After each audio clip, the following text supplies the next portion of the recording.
Hello, everybody, and happy third Thursday. We have got a great group together today to start talking about our thoughts surrounding the idea of why digital transformation is so much more than just an IT initiative.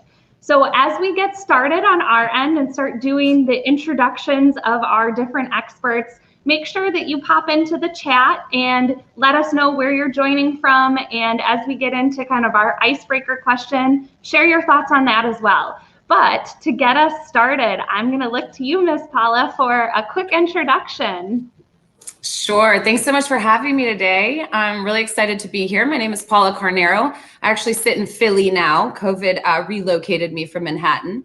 So I'm coming in live, I guess, from Philly, not New York. I'm really excited to be here. I actually represent business development for a company called Wonderbots, and we work with clients very intimately to figure out where they are on their digital transformation journey and help them realize where value can be found.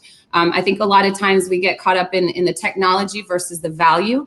And really, I'm excited about the fact that this group believes in the people behind the automation initiative. So really happy to be here. Looking forward to the discussion. Thanks so much for having me. So our icebreaker question for today, this was the question that we asked in our poll to the event page. So hopefully you guys were able to share thoughts on that. But Paula, I'm going to ask you, outside of IT, who do you believe has the biggest impact on digital transformation? Great question. And anybody that I've invited to this LinkedIn Live probably knows that I'm a big enthusiast of robots and CFOs. I firmly believe over the past few years of studying kind of how this whole transformation conversation has evolved, I've really come to discover that the CFO is sort of the best positioned executive to sort of see the historical implications of why we're looking to transform, but also be able to model out the future and see what it is that we really need as far as data is concerned to make better decisions for the organization. And so I've always firmly believed that. I've invited a whole bunch of CFOs today, so hopefully they validate my theory, and looking forward to seeing what you guys have to say too. So I know we all have differing opinions. Wonderful, thank you. So now, Sidney, I'm going to look to you for your quick introduction, and then you'll get a crack at that question as well. Perfect. Hi, everyone. My name is Sidney Madison Prescott, and I am the head of intelligent automation at Spotify. I have spent the majority of my career actually within the intelligent automation space, specifically more financial services, financial payments, and right now I'm sitting in the financial engineering things. And I have a book coming out, if you're interested in citizen development.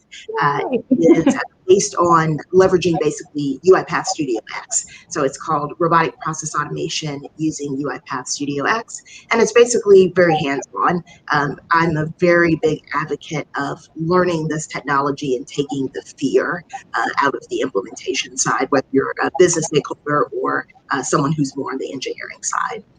And then in terms of the icebreaker, I would actually say it's a combination in terms of how to have the biggest impact between the finance org and the CFO.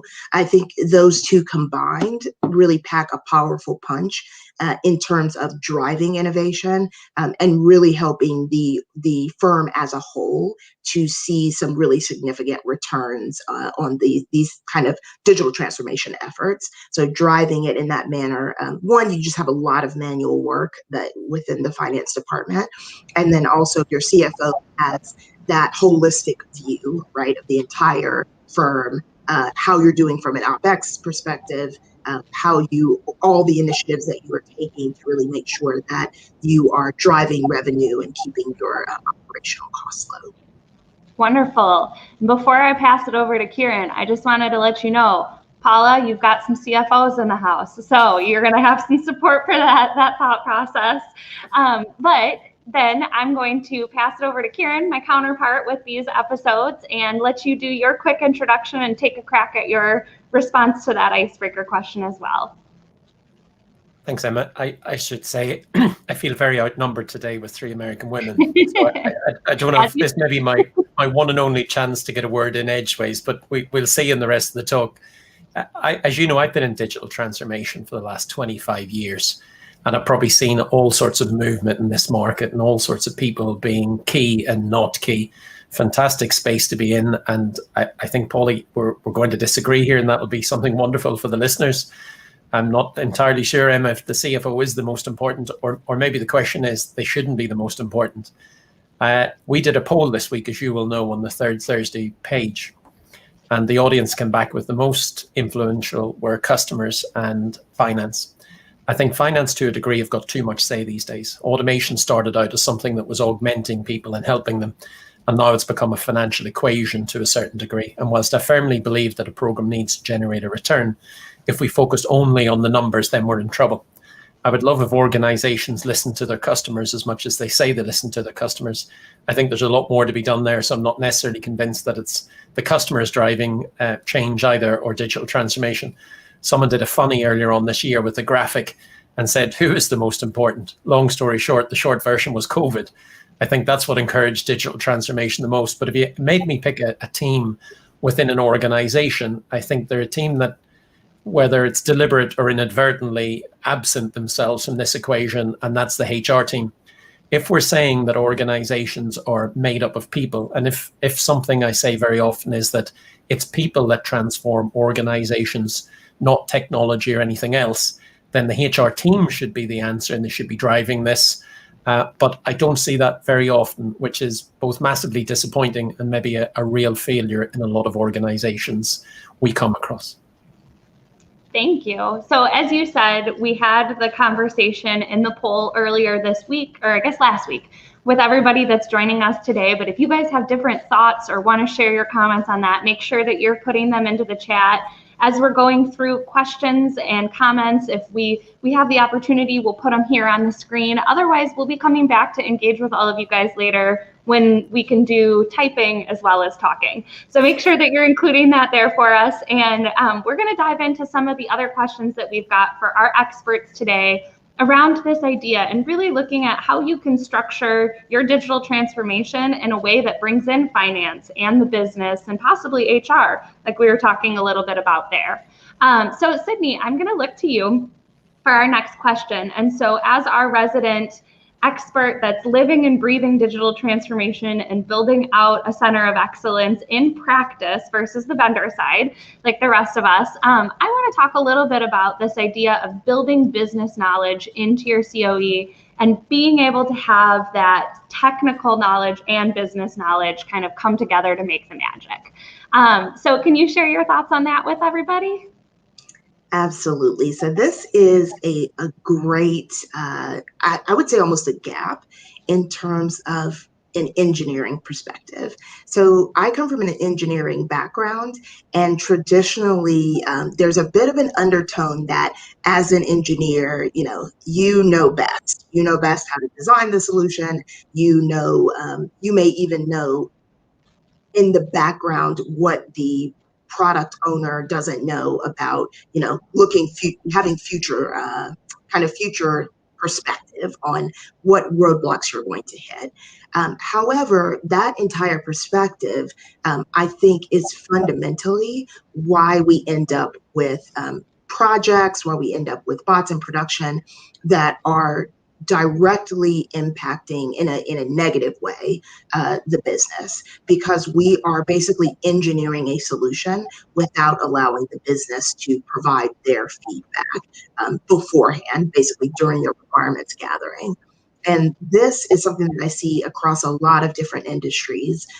The fact that we are almost over-engineering processes because we are not taking the feedback of the business seriously. And we're also not asking for that feedback early enough in the software development lifecycle.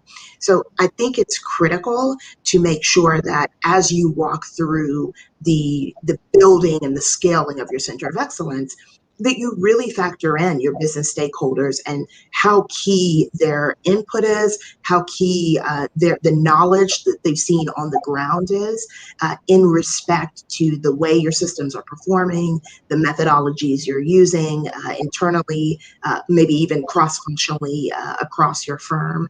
But take that knowledge and leverage that to your advantage. I think the business knowledge is absolutely an asset, and we take it for granted that the, there's the business side and there's the technical side. I think more and more we're seeing that both of those sides are merging together, and it's creating a very powerful effect where we basically have both. We have the business stakeholder knowledge, we have the technical expertise, we merge those together and we can deliver something incredible for the firm. So it comes down to, you don't know what you don't know as an engineer, and you need to step outside of kind of your software development lifecycle, the bubble of engineering, to better understand what it looks like on the ground for your business stakeholders who are living and breathing these processes day in and day out, and the pain points that they have. Analyze those very carefully and bring your business along in the journey, rather than having them kind of be a part of it at the beginning and then you kind of cut them out to build something.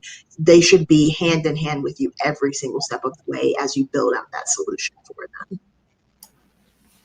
Wonderful, thank you. I really like how you talked about bringing them along for the journey. I think that that's a powerful thought process, and Mark Miller is on, I saw him commenting, the thing he always likes to say is like, the technology is technology, and sometimes that's the easy part. But getting everybody on board and bringing them along, and the people that are involved in the process, sometimes can be the tricky part. So working collaboratively and using, two heads are better than one. So with that, then Paula, I'm going to come to you with our next question. Taking a look at, going back to that initial answer. So we shined a little light on why finance and business, but specifically that business is important in transformation. And so I want to look a little bit more towards this idea of the role of finance, and specifically the role of the CFO. You make it no mystery to anybody that knows you that you are very passionate about the role of the CFO in transformation. Can you share what you think of as their role in a bit more detail? Absolutely. Thanks so much for that. And Kieran, this is not completely us disagreeing, right? Because the biggest budget item in an organization is human capital. And I think a lot of times folks have taken this concept of digital transformation, and instead of peeling it back and looking at what it really is, which is a digital workforce, ultimately, right? The introduction of a human capital investment in the form of technology, then the wheels can start turning about the collaborators that are important. I still firmly believe, though, that the CFO is in just the best position to be able to assess, analyze, and find out where a digital workforce would actually bring value to an organization. I've done several talks where I talk about how the role of HR and CF and kind of finance need to begin to converge a little bit more because of that very reason. No longer are we talking about this as an emerging tech or as a concept in theory, it's actually in practice. And once the scaling portion of these digital transformation projects go, what you wind up seeing is that the systems that are trying to connect, again, to go back to that gold mine of data, is really sitting with HR and finance. And it's really kind of the relationship between those two and the extraction of that data that moves mountains. At the end of the day, however you want to go about, a digital transformation journey, most advisors and even Sidney as a practitioner can testify to the fact that the best use cases are typically found in accounting and finance, just because of the nature of the tasks that are performed. So if the stakeholder responsible for the business unit that you're probably going to tap into first is the finance leader, why not get him, her on board first to really assess how this program will look, not just this year for project planning, but for the next 5 years, and marry the digital transformation goals and objectives to what the overarching objectives are for the organization. So I really just think that the CFO, just because, given the nature of what they have to do, how they have to report the health of an organization, having a more intimate role with digital transformation, I think is a wave that's happening, and it's one that makes sense. We've been talking about it for a few years, but it's really nice to see, the CFOs show up to stuff like this and really start getting their hands around how to collaborate with the organization. Because I think it's pretty obvious, like Kieran said, we all realize that digital transformation is here, and it's here to stay, and we all just have to get on board and figure out how to work together, to go into that innovative new state of digital transformation, which ultimately won't be a transformation; it'll be the new normal. So that's my answer. I still think the CFO is important in this one. You guys have sparked quite the debate in the comments, and it sounds like we're getting this nice blend of agreeing with both of you, but having nuances to the thought process. So I think we're all heading in the same direction, even if we've got different flavors to it. So I want to switch gears a little bit, still again in this idea of who outside of IT is playing into digital transformation. But Kieran, I'm going to open it up a little bit more to the business side, and specifically how does the idea of citizen development play into kind of empowering the business through digital transformation? And talk a little bit more about kind of your thoughts on the role of the citizen development wave, so to speak, and then we'll dive a little bit more into kind of in practice how those things might, become a little bit more difficult and how we can start to counterbalance those difficulties. If I should say, with a health warning here, if CFO versus HR versus whatever caused the comments to pop up, I think citizen developers are one of those things that cause everybody to get engaged and involved. I heard the best one, it's not mine, unfortunately, I wish I'd have said it. Someone once equated citizen developer with citizen dentist and says, dear God, we don't want any of those in our organization. But for me, citizen developers are absolutely key. And I suppose you can get into very defined ways of terming what a citizen developer is. But to me, there's someone in the business, they're non-IT trained, but they've got logical skills. In other words, they can write code, and not everybody can, which makes it difficult for everyone to be a citizen developer. But if you look at the workforce that's coming through today, and I'm not talking about millennials or anyone else, I'm talking about folks in general, they are so used to digital technologies that it's phenomenal. They then come into organizations, and then they have to wait until the IT team in the worst organizations blesses something that they can do, when they can do it themselves almost immediately. And therefore, mine is, look, in a digital transformation, we're talking about the long-term restructuring of an organization to deliver value dramatically different than today. Everyone has to get involved. There is not enough IT people. There is not enough IT budget to go around. There is highly capable digital individuals coming into organizations these days, or already there, who given the right tool set, the right skill set, the right direction and mindset, blessing and support from the executive who treat it as a 5-star program that's really, really key. They are rewarded for developing automation and functionalities that can support the growth and the digital transformation of the business. And they are coached and mentored and put within guardrails as well, because I do agree, I wouldn't let a citizen dentist near my teeth, but I would certainly let a hygienist. I am certainly capable myself of doing a tremendous amount of automation tasks inside an organization, but you wouldn't let me near the ERP system or something absolutely critical. So I think all organizations should be fostering everybody's engagement in the digital transformation program. Citizen developers are one group that need fostered, coached, mentored, supported, put within guardrails. But organizations need to realize there's more than citizen developers too that need to get behind the digital transformation program to make it work. And that starts at executive level, with everyone providing the time, the energy, the support, and the evidence setting to make all of that work. Wonderful. So Sidney, you mentioned the idea that you've got a book coming out, and this comes kind of hand in hand with this idea of citizen development and actual practice within RPA. I'm going to throw that into the chat for anybody that wants to go over and take a look at the pre-order for that while you're talking. So keep an eye out for that, everybody. But can you share a little bit on your thoughts on, what makes this idea of citizen development maybe difficult in practice, and what are some strategies that we can deploy that will help us counteract those difficulties? Yes, so that's a great question, because as we start hearing more and more buzz, I'll say, around citizen development, it's always in line with how easy it is, right? How easy the implementation is, how easy it is to upskill everyone. We're hearing more and more about low code, no code.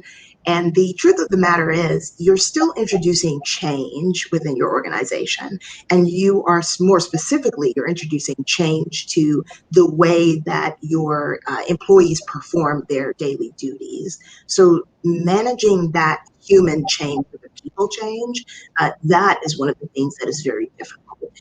It can be quite challenging to switch mindsets of your employees from the very highly manual, repetitive work that they're basically used to, right? This is the work that they were hired for, and switching them over to a perspective of, now you have a self-service model where you have to be willing basically to become upskilled in this technology.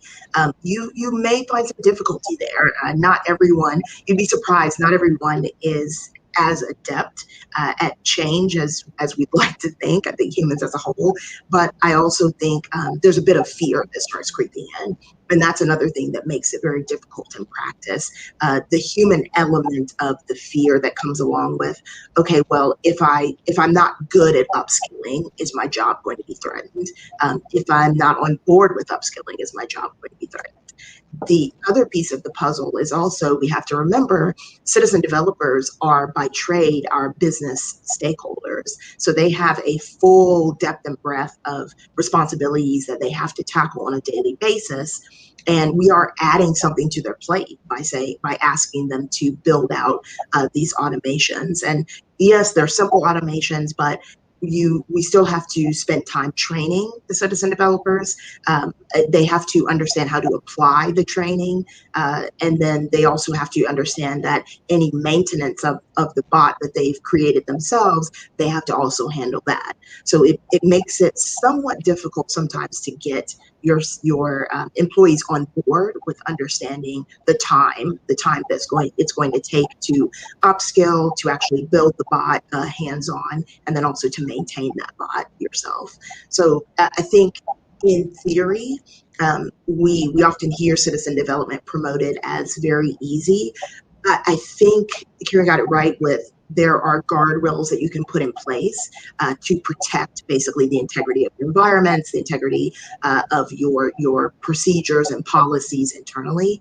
But there's also a bit of a challenge there with how do you get your employees on board with accepting these new horizons, accepting that they have to be open to upskilling. They have to be open to maybe spending a bit more time on learning and maintaining the knowledge that they acquire about robotic process automation. And the last piece I think of that is, as they start learning, it's difficult if you don't have a clear-cut path for those who really enjoy building bots and want to continue upskilling. So as a practitioner, make sure that you create an environment that's conducive to continuously upskilling your citizen developers. So don't just introduce one course, okay, you can build a simple bot and leave it at that. You may have some individuals that really excel, and you want to provide them a pathway to continue upskilling and potentially even become a developer at the end of the day that can stay in your organization and help build your enterprise-wide automations. Wonderful. Thank you, Sidney. I think just what you said there at the end, that opportunity for potentially a new career path and development. I know even before citizen development was a true term, I've had a couple of clients that have gone through that journey with RPA and other BPM tools and that alike, and kind of made a career shift because they found an aptitude that they didn't know that they had when they were in the business, which I think is a really exciting thing, that there are a whole host of different opportunities for us to find career fulfillment that maybe we don't even know about today. Paula, I'm going to go kind of off of that a little bit and ask you another question focused on upskilling and how important that is to the business, the citizen development, and even if you're not going down that full developer path, just competencies within digital transformation for the business user. Oh, Paula, I think you might be muted. It's that classic Zoom thing. Of course, that was going to happen. I was trying to mute to make it easy for everybody else to hear. So I think the flip side of what Sidney tries to do, which is why we relate so well kind of in our value system and ideology around digital transformation, is in her COE, she tries to hire business competent users, like folks that can actually give insight on what's the best practice and how the process is actually performed, right? The current state, so that we can figure out a would-be state. And there's a lot of stuff that goes in between there. What I've seen actually, with my host of CFO networks, is that they're actually looking to hire technically savvy, mostly an RPA, kind of the citizen developer-like, employee now, and not just the traditional accounting hire. So you're even seeing trends in the way that folks are hiring for their organizations mirror everything that we've been talking about today. The other thing that I'd like to point out is that I was a process analyst before I got into RPA. So my career also exemplifies the fact that as technology and innovation sort of becomes on the forefront and more prevalent to us, it's imperative to upskill. It's imperative to make yourself relevant and kind of reinvent yourself over and over again. The beauty of thinking about a digital workforce, right? And thinking about it and really the way that the platforms have done a great job of sort of simplifying these concepts for us has made it to where the business sort of has gotten behind it. And you see HR and finance collaborating on the types of hires that they're looking for. And it's not just a cut and dry abacus counter anymore, right? These guys that are coming out of college, they don't want to mess with pivot tables, right? Like they want to be able to get stuff done and get stuff done in the modern era. So, so as you're trying to solve for attrition, for example, think about how you're talking about what the conversation is at an enterprise level on digital transformation. There might be a connection between the inability to hire good, new, fresh talent and the resistance to change. So that convergence is happening more and more. And so I encourage every finance professional. That's why I invited so many CFOs to come to get your team excited. And we have several clients that are looking to do just that, especially out of the finance department, kind of having these folks raise their hands and say, I kind of want to get technically savvy. I want to upskill. I want to learn this. And they add much more value, to the overarching objectives. Again, it's all about what the objectives of the enterprise are and marrying the talent back to what that objective is. And I think by upskilling, starting with finance, HR, anybody else willing to raise their hand. But I've seen a big trend in finance executives leaning in on this citizen development idea. Great, thank you. I'm going to raise my hand as another person that didn't come from the technology background and has, over the last 5 or 6 years, built technology aptitude. I was a social studies teacher, and I was planning to hang out with middle school and high school kids all day long. And then I found out that I liked technology and I liked working with people and the people at the center of digital transformation. And if I can do it, I can promise that anybody that's joining us today can start to upskill and learn more about this industry and how you can help your organization kind of level up. I wish that I could take some of these comments that we're getting and put them on the screen, but I think that they might be past the character limit that I can get. So I want to just take the time to say thank you to everybody who's been sharing their thoughts. Like I said, we will be coming back to these comments, interacting with you guys over the next couple of days. And the conversation doesn't have to end here. There are a couple of other things as we wrap up before I kind of put a nice bow on things. I just want to say from the kind of general takeaways from our conversation, even though we all have nuances, I think the biggest component that we need to keep in mind is that clearly digital transformation has moved beyond just strictly an IT function. Whether it's the business users, HR, finance, the customer, like our poll indicated that a lot of people, I'm kind of in that camp, I think they should drive a lot of it.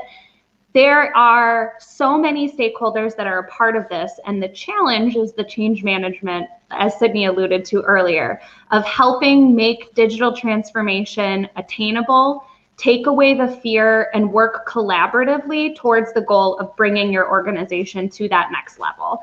And so whether we believe that it's the CFO or the head of HR or the customer that should be leading that charge, the challenge to all of you and any company that's going through this transition is figuring out how to keep the people at the center of the technology and keep the mission, everybody aligned towards that larger mission.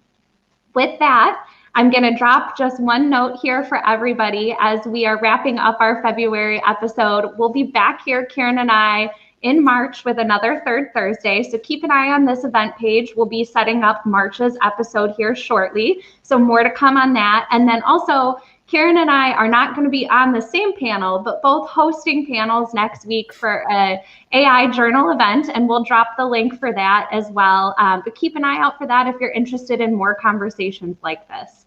But otherwise, thank you, Sidney and Paula, for joining us. And Kieran, as always, it's a pleasure. And happy Third Thursday, everyone. We'll see you next month. Thanks, Emma. Thank you, Emma. Thanks, Bye, folks. guys. Happy Third Thursday. Thank you, everyone, for turning up today. Really appreciate that.